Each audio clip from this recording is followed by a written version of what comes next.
Нови потресни сведочења за кобната ноќ во Пулс, раскажани од тројца преживеани посетители.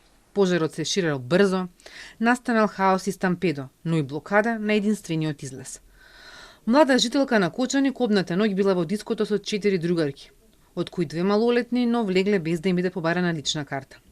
Првото предупредување за пожарот го слушнала од пејачот на ДНК Панчо, но првично мислеле дека ќе може да се спречи и изгаси. Кога веќе трнала на кај вратата, сватиле дека не може да излезат и дека се заглавени.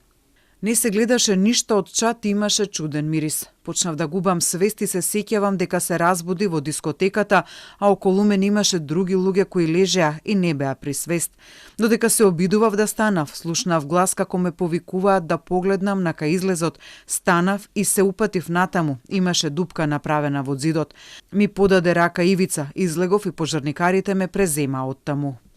Друг сведок пак кажа дека почувствувал силна топлина и како да паѓаат саги од таванот. Трнал кон главниот излез, но се заглавил, паднал и врз него паднале други, пошто бил блокиран. Слушнал пискотници. Го спасиле припадници на обезбедувањето и пожарникари, откако е турнале вратата од кнауф и пластика. Трет сведок пак посочи дека 10 на секунди го спасиле од тоа да биде заглавен на излезот. А хаос имало и надвор, додека стоел на скалите погледнал назад и се било темно. Почнале да пукаат неверојатно светилки. Процени дека вечерта во Пулс имало од 600 до 700 луѓе. Последна, четврта денеска сведочеше Лета Ѓорѓиевска, овластен инспектор за животна средина во општина Кочани. Во годишниот план за инспекцијски надзор во 2022 бил опфатен и кафе-барот Класик. Тогаш дознала дека постои подружницата Пулс.